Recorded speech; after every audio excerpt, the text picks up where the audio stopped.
Je viens de regarder le rapport du GIEC qui vient de sortir. Ils disent que tout va bien. Ah bah nickel. Apparemment, le climat, ça se réchauffe plus. Les animaux se repeuplent partout. Tous les gens ont arrêté de bosser et sont partis en bateau. Donc ça joue pas mal aussi dans le fait que l'économie s'est arrêtée. Donc finalement, il n'y a plus trop de problèmes. Et tout le monde a décidé de faire l'amour plutôt que la guerre aussi. Et ça, apparemment, ça a eu un bon impact. C'est fou, ça s'est passé ce mois-ci, là, je crois. Ah, c'est assez cool.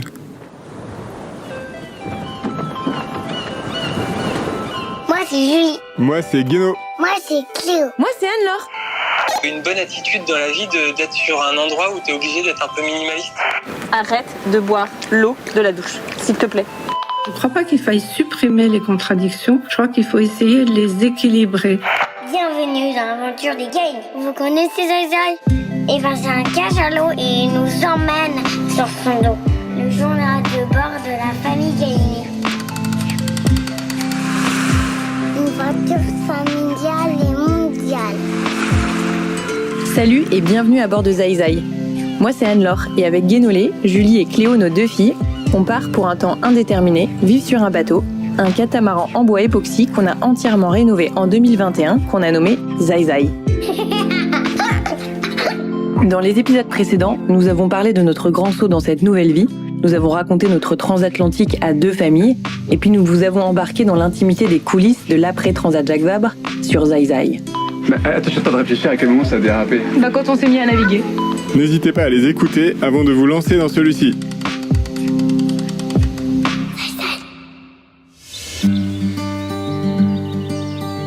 What we created here may be unique in all of human existence. We created a paradise. Épisode 4, dans la peau de Captain Fantastic. Captain Fantastique. Salut, c'est Zai Zai.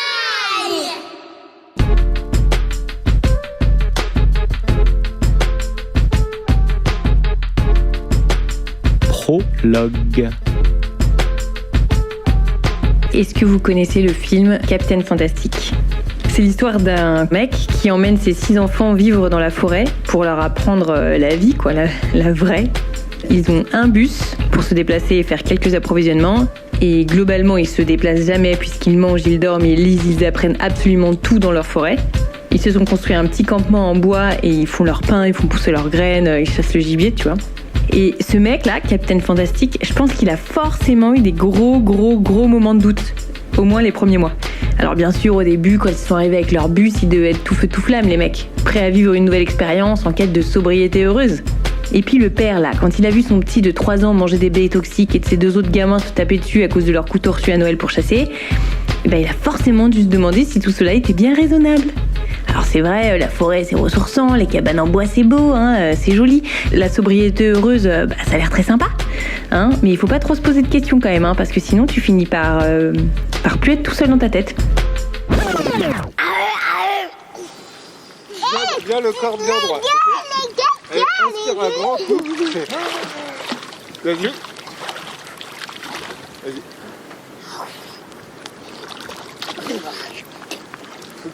Tu inspires le plus d'air possible. Tu fais... Alors voilà Guéno, j'ai envie de te poser cette question. Peux-tu nous expliquer ce que nous avons essayé de faire en janvier notamment, une fois que tout le monde était parti de notre bateau, quand on s'est retrouvés enfin seuls? Quelle a été l'expérience recherchée? C'est à toi. Moi je dirais que c'était avant tout une recherche d'un temps en famille, immergé dans la nature. Donc on a essayé de trouver des mouillages assez sauvages, d'être relativement isolés, parce qu'on avait envie de se sentir bien en famille et bien dans la nature, de découvrir des belles choses. On a pensé quand même plusieurs fois à essayer de se faire un petit abri dans la campagne, loin de tout, loin des guerres, loin des aléas climatiques. Mais pour moi, c'est plus trop le but. Enfin, c'est vrai que ça a pu être un peu dans nos réflexions. Capitaine Fantastic, il a voulu vraiment se couper du monde. Je pense que nous, on est plus à vouloir se reconnecter avec la nature, j'ai envie de dire.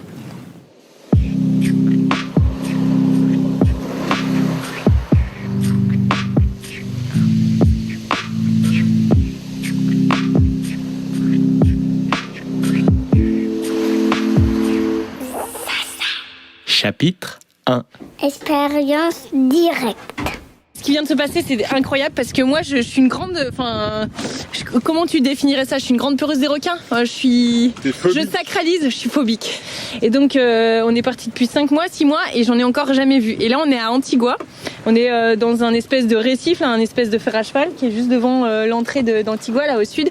Et du coup, il n'y a pas beaucoup d'eau. Il y a 2 mètres, 2 mètres 50 avec des grosses patates comme ça. Et je commence à descendre sous les patates pour voir si je trouve des mérous, des poissons en tout colorés, voire des langoustes. À un moment donné, j'arrive à la dernière patate, je descends.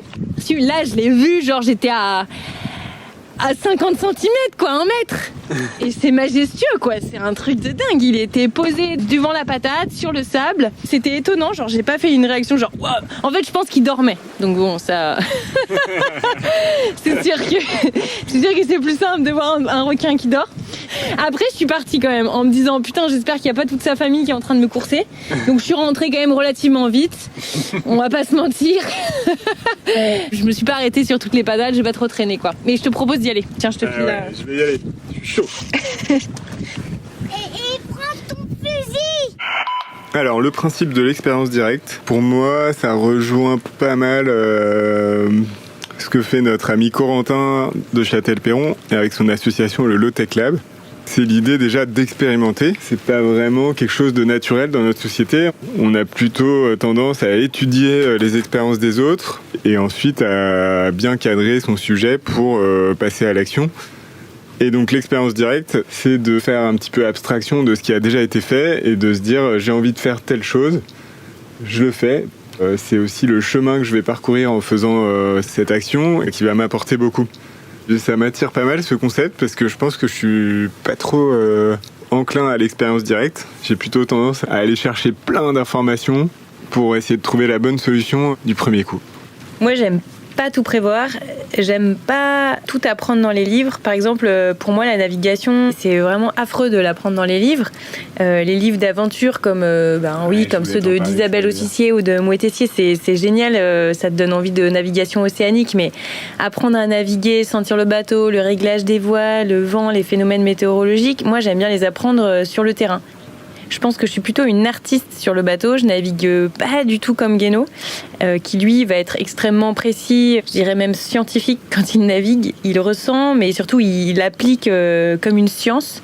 Moi, c'est un peu le bordel dans ma tête et j'apprends au fur et à mesure, à force d'expérience. Je fais des erreurs et c'est ces erreurs-là qui me permettent de bien comprendre aussi les choses. Ouais, j'ai vu le requin. J'ai vu, je pense qu'il faisait peut-être 1 mètre, un bon mètre. Et c'était peut-être pas le même que toi, parce que toi tu m'as dit qu'il faisait 4 mètres. Il faisait peut-être que 1 mètre, hein, mais je sais pas, j'étais tellement impressionnée que j'ai cherché dans la direction que tu m'avais donnée. Et je pense que je suis allé un peu trop à gauche, c'était pas très profond, donc je regardais un peu partout. J'étais vraiment en mode recherche, quoi. Je regardais vraiment partout, dans toutes les directions, je me retournais de temps en temps pour être sûr. Et j'adore ces coraux violets là, il y a beaucoup de coraux vivants là, c'est vraiment magnifique. Là j'avançais là-dedans et puis à un moment je l'ai vu. Donc il nageait, je pense qu'il était à 10-15 mètres de moi. Et moi j'étais un peu coincé en plus parce qu'il y avait une zone avec pas trop de fond. Et la sortie elle était plutôt vers le requin. Je regardais un petit peu comment m'échapper. Et puis heureusement il allait pas dans ma direction. Donc j'ai pu reprendre la voie pour revenir vers le bateau. Mais c'est impressionnant quand même. Hein. T'as pas trop envie de te retrouver nez à nez avec lui quoi. Zai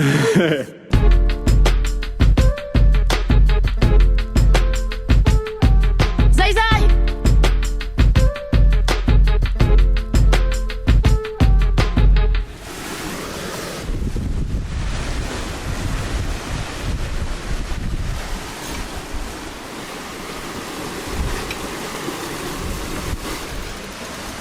Avant qu'on oublie, il faut qu'on vous raconte un truc qui nous est arrivé cet après-midi.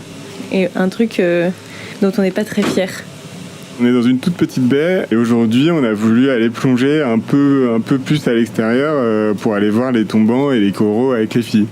Donc on arrive avec le Zodiac, on pose le grappin. Donc moi, je commence à partir un peu en avance sur les filles.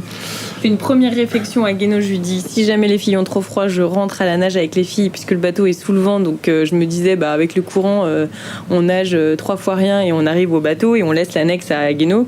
Et la Guéno me regarde et me fait non mais vous faites pas ça, c'est trop dangereux, tu te rends pas compte, il y a beaucoup trop de courant. Si jamais tu loupes le bateau avec les filles, tu vas jusqu'au Mexique. Je vais vers le tombant donc, pour essayer de trouver des poissons et là je sens que plus j'avance plus le courant m'emmène vite quoi. Et au bout d'un moment je me dis j'essaye vite fait de faire demi-tour, je me dis bon ça va encore et puis j'avance encore un peu et là le courant est encore plus fort et je me rends compte qu'en faisant demi-tour en fait j'ai déjà du mal à rentrer quoi, moi tout seul avec mes palmes et je me dis oh là là il faut vraiment que j'aille voir où elles en sont les filles parce que si elles s'engagent sur la même voie que moi, ça peut vite être la catastrophe. On peut tous se retrouver emmenés par le courant, quoi. En fait, on se fait un peu emmener par le courant, mais je me rends pas du tout compte. Et on est en train de regarder le tombant qui est magnifique. Et là, je vois Guéno passer devant nous. Il nous voit pas. Il nage très vite, comme s'il était poursuivi. Et donc là, à ce moment-là, je comprends que c'est un souci de courant, j'essaye de le rejoindre et je me rends compte qu'effectivement je fais du surplace et j'ai mes palmes et j'ai mon mastuba mais j'ai les filles avec moi que je tiens par la main et je me rends compte que j'avance pas quoi, je n'arrive pas à revenir aux Zod. Donc je vois que c'est un peu la panique et j'essaie de parler à Nord 1 fois, 2 fois, 3 fois et elle me répond pas. Je suis concentrée, j'essaye de palmer et en fait Julie elle ressent énormément nos émotions, elle sent que j'ai appelé Guéno quand il est passé devant nous et voilà et je pense que je monte en stress mais j'essaye de pas lui montrer, j'essaye de le montrer à personne donc je suis bille en tête à essayer de palmer contre le courant et à ce moment-là Guéno me dit on est juste à côté du riff. Donc on se dit on va rejoindre le bord.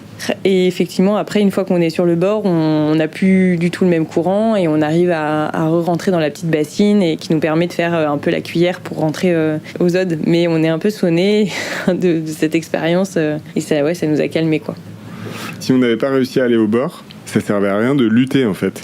Il faut pas s'épuiser à lutter, à faire du surplace parce que ça t'amène nulle part en fait. Je pense qu'il aurait fallu se laisser porter un petit peu au large et retrouver la veine de courant principale qui nous ramenait plutôt vers le bateau. Et en fait, il faut essayer de se décaler en travers du courant. Mais si tu luttes face au courant et que tu n'avances pas, tu vas juste t'épuiser au bout d'une demi-heure et tu n'auras rien fait, quoi. Aussi, ce que fait souvent Francis, c'est que quand il part plonger dans les coraux, il prend son annexe et puis il s'attache à l'annexe. Et en fait, il laisse l'annexe dériver et lui, il plonge et comme ça, le moindre problème, il remonte dans son annexe et il est en sécurité, quoi. Et ça, c'est vrai que c'est le meilleur truc. Petite expérience qui nous a un peu calmés. Il faut que ça nous serve de leçon quand même. Enfin, surtout à moi, je pense que moi, je me rends moins compte du danger. J'ai tendance à penser que tout est ok, tout va bien, dans le meilleur des mondes, on peut tout faire avec les filles, et puis en fait, parfois non.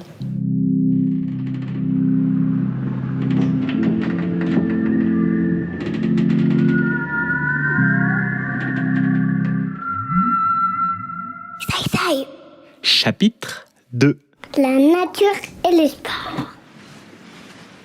Comment ils s'appellent ces coquillages ? Coralie. Non mais le vrai nom à la base du coquillage. Coralie. Et qu'est-ce qu'on est en train de faire ? On est peint. Toi t'as choisi quoi comme couleur ? Ça.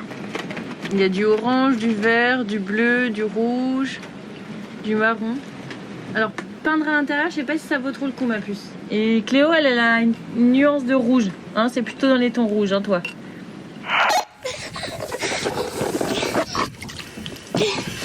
T'as fait quoi là ma puce ? Regardez. Léo, pas trop d'eau chérie, pas trop d'eau.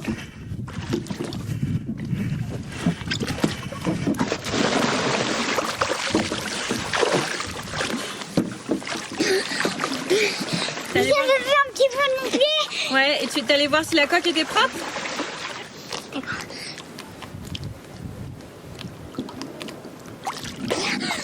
Cette coque, là, elle est très bien.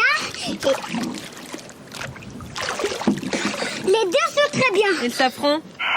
Alors, qu'est-ce qui a changé en habitant sur le bateau ? C'est évidemment la proximité avec le milieu naturel. On a juste 2 mètres à faire pour pouvoir sauter dans l'eau et aller se baigner. C'est vrai que c'est génial, quoi. On en profite tous les jours, plusieurs fois par jour. On va se baigner avec nos filles. Et après, c'est vrai qu'il y a la notion de sport utile qui est vraiment sympa. C'est que finalement, on fait du sport quand on plonge pour aller vérifier si l'encre est bien accrochée, pour aller nettoyer la carène du bateau parce qu'elle se salit quand même régulièrement. Donc on va frotter tous les 2-3 jours, on va frotter un petit peu. Dès qu'on va se balader, on prend souvent des paddles, donc ça nous fait travailler aussi vachement le physique. La position debout sur un bateau qui navigue, c'est un exercice de proprioception qui est vachement intéressant et on passe notre temps à être très gainé et aussi souple parce qu'il faut quand même se glisser dans des endroits pas forcément évidents, se baisser sous la baume, monter dans la baume, manipuler les voiles, manipuler le bateau, tout ça c'est vrai que c'est des efforts qui sont sympas, qui sont agréables.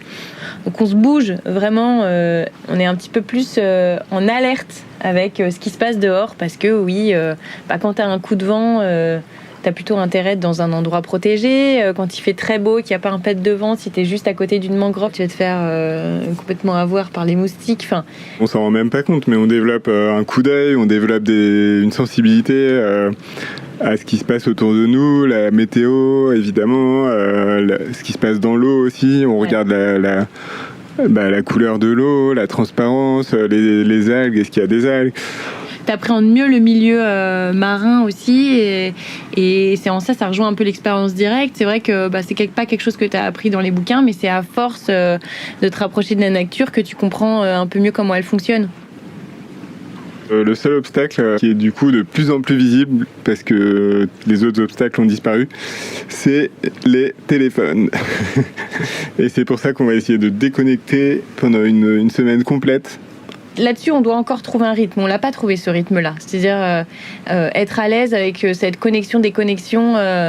On apprend un peu tous les jours, quoi. Moi, j'arrive pas à décrocher de l'actualité. Je sais pas, je trouve que Enfin, j'ai pas l'impression que le monde, on puisse le laisser un mois comme ça sans rien regarder et qu'il n'y ait aucun problème et que dans un mois, on revienne et que tout aille bien.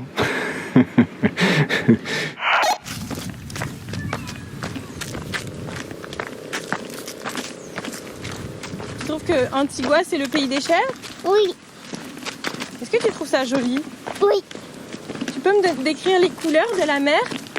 Bleu, rose, blanc. C'est rose aussi ? Oui. Ça vient d'où la couleur rose ? De pays vert. D'accord. Est-ce que tu sais ce qu'elles mangent, toi, les chèvres ? De l'air.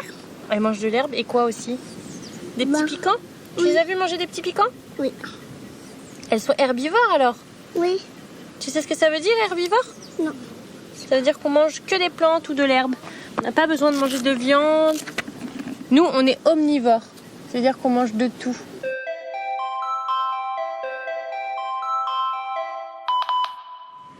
J'ai pas une bonne mémoire. Comme moi. Du coup, d'avoir des souvenirs liés à des lieux, ça me permet de tout retenir. Corentin de Châtel-Perron, cofondateur du Lotte Club. Et du coup, mes dernières années, je me souviens des trucs parce que c'était dans des pays différents. Comme si j'avais une mémoire géographique. Et donc j'ai l'impression de vivre en vrai, tu vois. J'ai passé 10 ans où je sais que chaque année, chaque anniversaire, chaque Noël, chaque machin, je sais où j'étais. Et en fait, la vie, elle passe pas du tout pareil. Je pense que si je passais 10 ans en France, au même endroit, j'aurais l'impression que ça s'est passé en quelques mois. Et je trouve aussi que ça laisse, dynamique et ouvert aux autres et humble aussi, ou je sais pas comment dire, mais t'es jamais vraiment chez toi en fait. T'es tout le temps un petit peu chez les autres, dans des pays différents. Et je pense que c'est une bonne attitude dans la vie, et c'est comme aussi une bonne attitude dans la vie d'être sur un endroit où t'es obligé d'être un peu minimaliste. Même si vous avez un bateau confortable, je pense que t'es quand même toujours pas très loin de ta limite de confort en fait. Ouais. Tu dois tout le temps un peu te réadapter en fait à des nouveaux environnements et tout. Je pense que t'as moins de chances de devenir un vieux con sur un bateau. Ouais.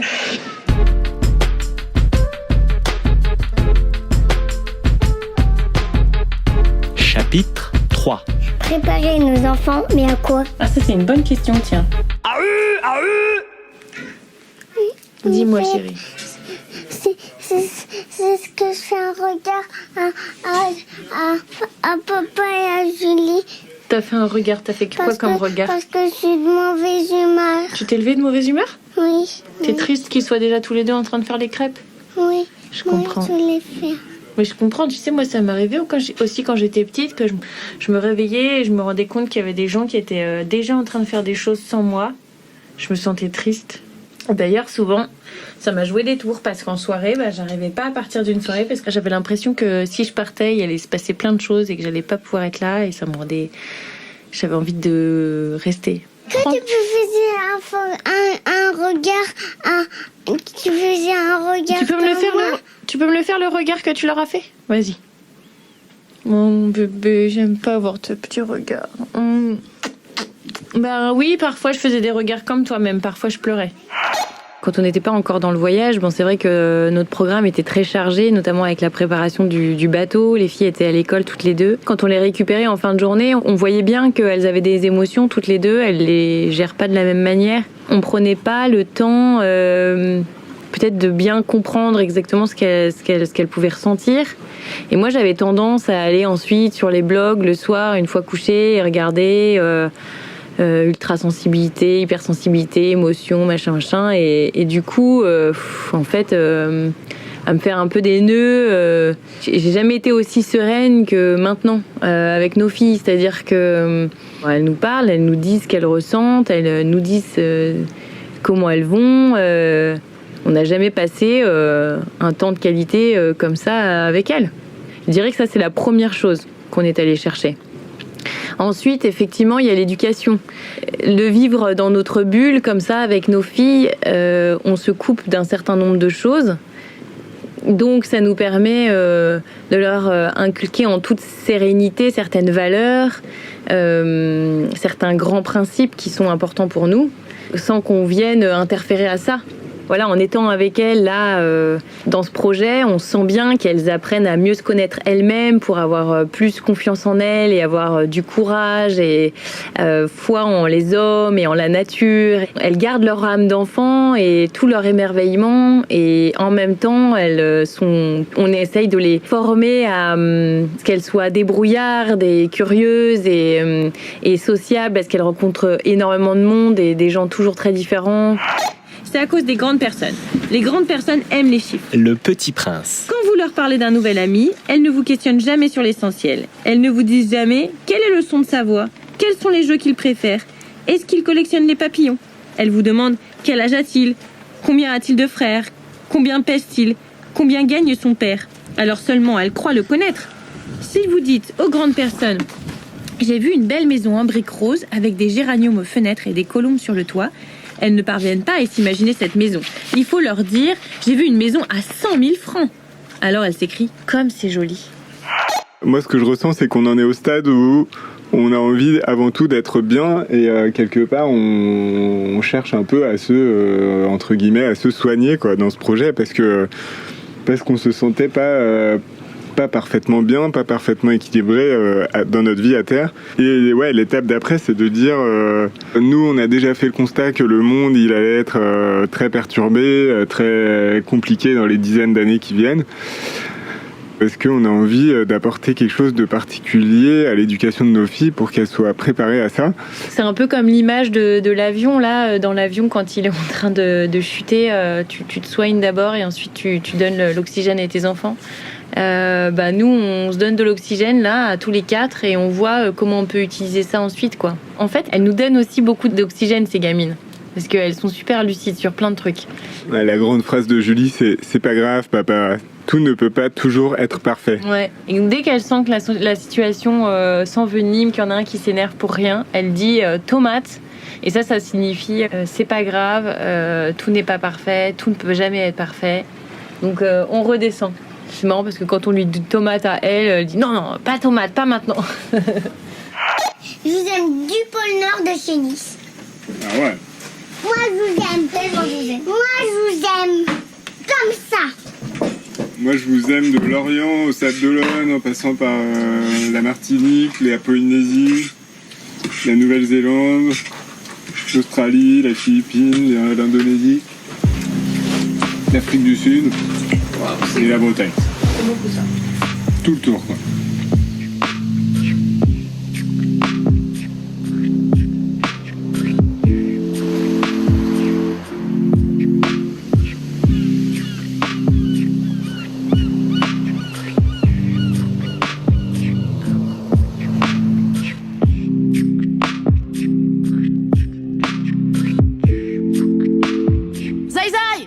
Chapitre 4. L'autonomie à bord.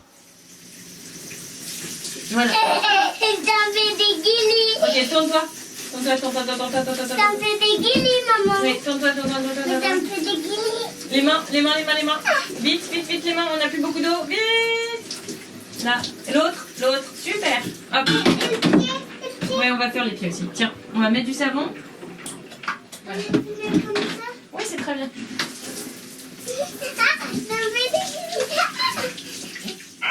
Ça me tenait vraiment à cœur de rendre ce bateau le plus autonome possible.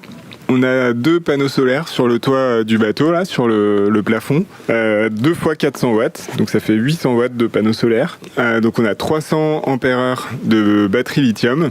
Et donc cet ensemble-là nous donne une énergie vraiment bluffante. Donc on arrive à être en autonomie sur une transat à 2 familles. On s'est un peu rationné, mais on s'est quand même pas privé non plus. On prenait des douches, on avait des ordinateurs quand même qui tournaient pour passer un petit dessin animé aux enfants de temps en temps. On avait un frigo, on avait un pilote automatique qui tournait quasiment en permanence. On n'a pas démarré le moteur pour charger les batteries. On utilise encore du gaz pour la cuisine.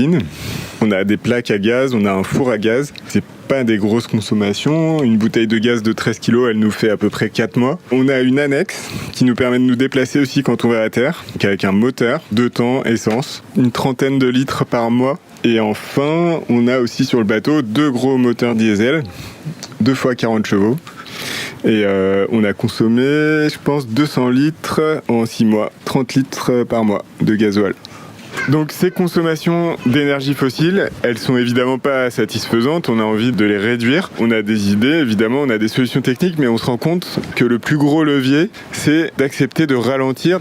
Ce gasoil et cette essence, ils sont utilisés parce qu'on a envie d'aller faire rapidement nos courses, parce qu'on a envie de rentrer vite en Martinique avant la tombée de la nuit, parce qu'on a prévu de faire cette navigation à la journée, alors qu'on aurait très bien pu la faire sur 2 journées. C'est un peu à l'image du monde aussi, hein. Cette envie d'aller toujours vite et d'être toujours pressé, elle nous pousse à consommer des énergies fossiles.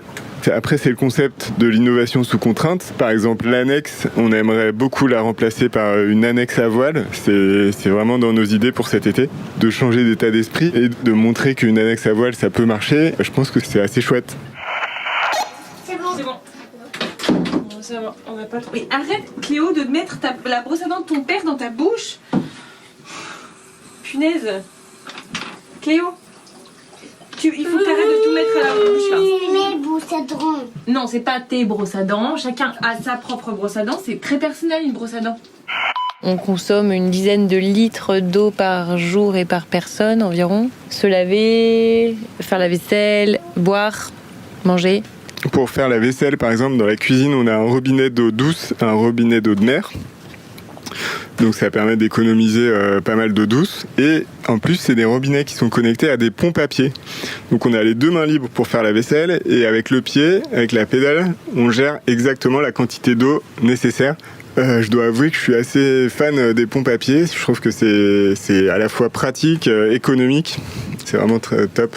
Pour laver le bateau ou pour se laver vont être des produits plutôt écologiques. Par exemple, moi, pour laver le bateau, je n'utilise essentiellement que du vinaigre blanc que je mélange avec de l'eau et pour les odeurs, j'utilise des huiles essentielles, quelques gouttes d'huile essentielle de citron ou de lavande, des choses comme ça. On a une douche solaire qui nous permet d'avoir 10 litres qui chauffent toute la journée et du coup, t'as des petites douches un peu plus chaudes le soir quand tu te douches. Et ça nous permet de prendre conscience de ce qu'on prend, entre guillemets. Donc là, on prend de l'eau de mer pour la transformer et en faire de l'eau douce et de ce qu'on renvoie aussi à la mer.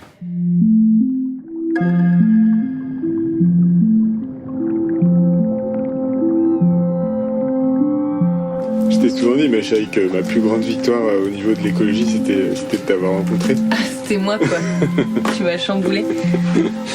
Bah ouais, c'est sûr, hein, carrément. Mais à la fois, y a pas plus motivé que moi.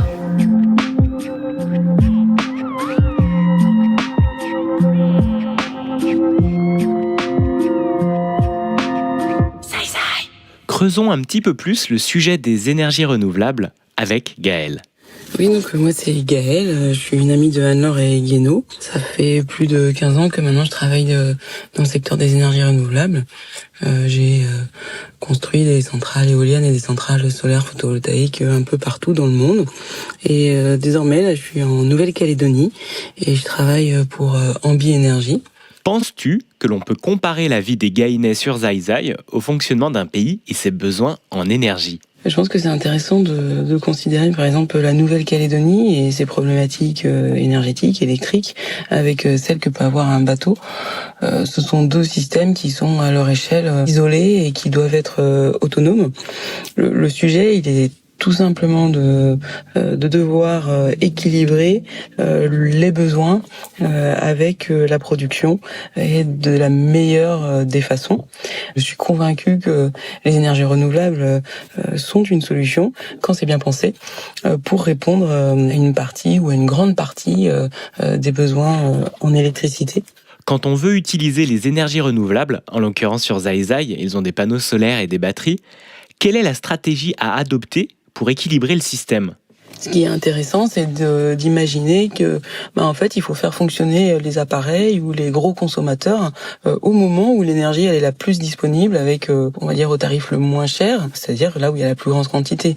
Donc, quand on considère le photovoltaïque, par exemple, qui est aujourd'hui très présent en Nouvelle-Calédonie, c'est d'arriver à gérer que sur la pointe de production à midi, le maximum de consommateurs consomment leur électricité à ce moment-là, et ça revient à la même chose que sur le bateau d'Anne-Laure et Guénaud, c'est-à-dire que ils ont des consommateurs qui sont les lumières, les appareils de navigation et par exemple le désalinisateurs qui est un gros consommateur, je pense à l'échelle de leur système électrique, et ils ont tout intérêt à ce que ils le fassent fonctionner quand un jour de soleil vers midi, et ça évitera que l'énergie elle passe d'abord dans les batteries, qu'ensuite elle aille sur le désalinisateurs, et ça permet que leur système il soit dimensionné au plus juste.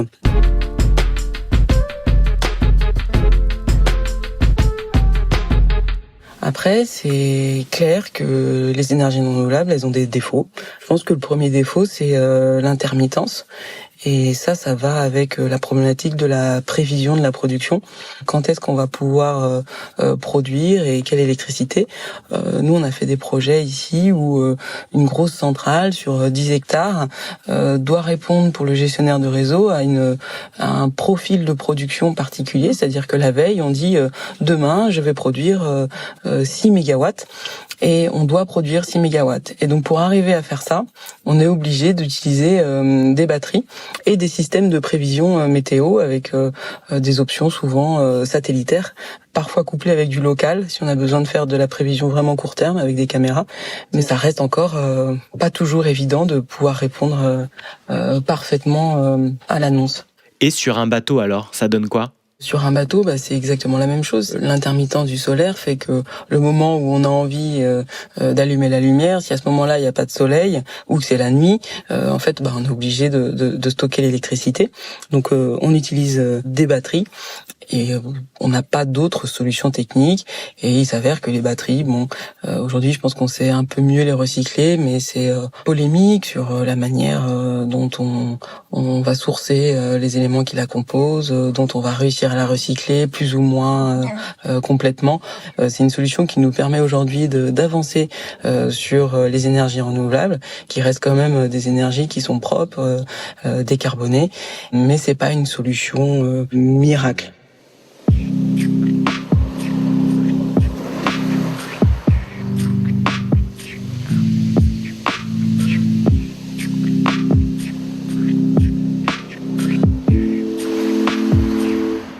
Conclusion.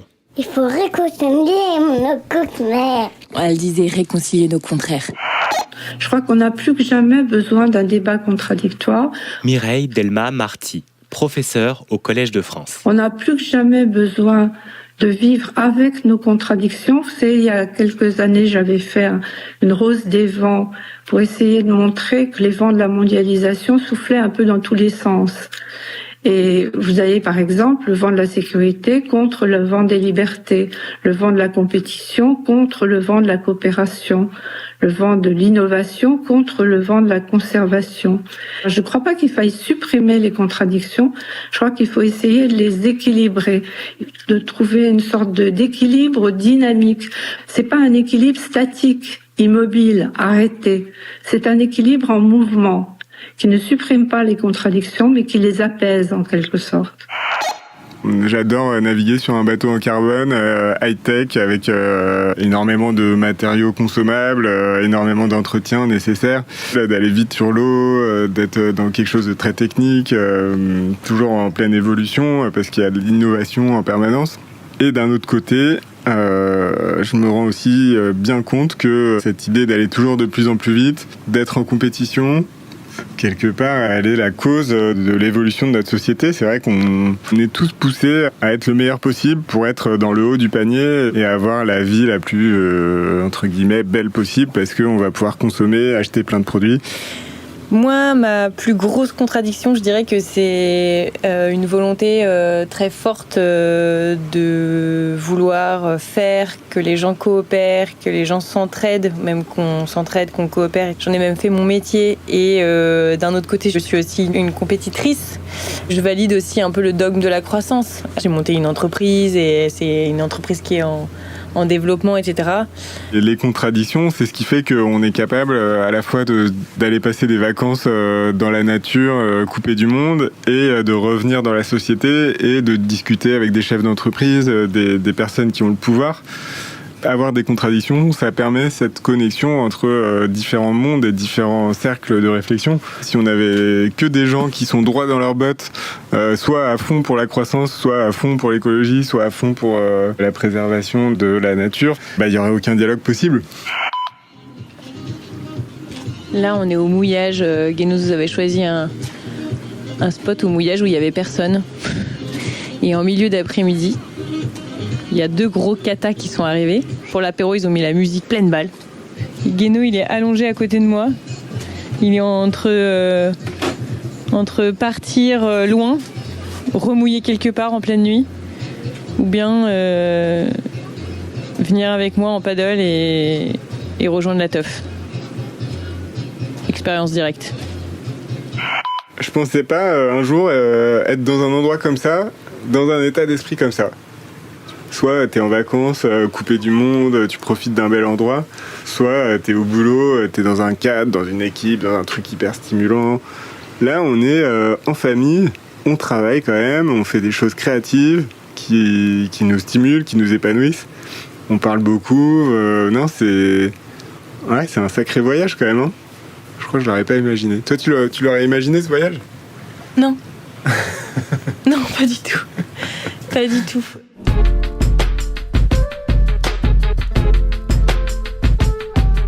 Je crois que c'est ça notre caractéristique aussi, c'est qu'on aime bien être surpris. Ouais. Et on aime bien se challenger, quoi. Enfin, pour l'instant, on est plutôt aventureux avec nous-mêmes, en fait. C'est vrai. Ouais, c'est clair, c'est bien résumé. Putain, t'es bon aujourd'hui, hein. C'est vrai, tu trouves ? Ouais, je te trouve pas mauvais, vraiment.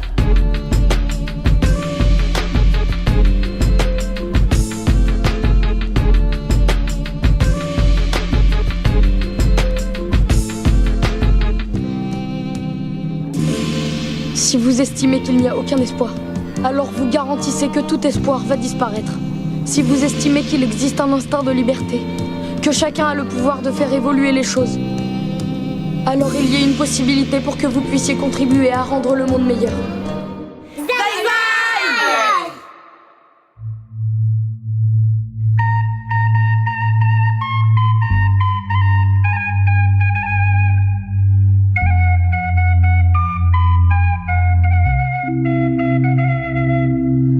Les Dessous de Zai Zai est un podcast produit par Aventure Zai Zai. Merci à la famille Gainet pour les prises de son, à Pascal Norguet pour la composition des musiques de l'habillage et à Michel Lecor pour son morceau de flûte. La réalisation, le mixage et l'habillage sonore ont été réalisés par Julien Badoil pour Studio Juno. Vous pouvez dès à présent vous abonner au podcast sur Apple Podcasts, Acast et Spotify. Si vous avez apprécié cet épisode, faites-le nous savoir en le partageant, puis en nous laissant une note maximum et un commentaire sur Apple Podcasts. Nous voilà repartis pour de nouvelles aventures. Retrouvez-nous sur notre blog aventure-zaizai.fr ou sur Instagram aventure.zaizai.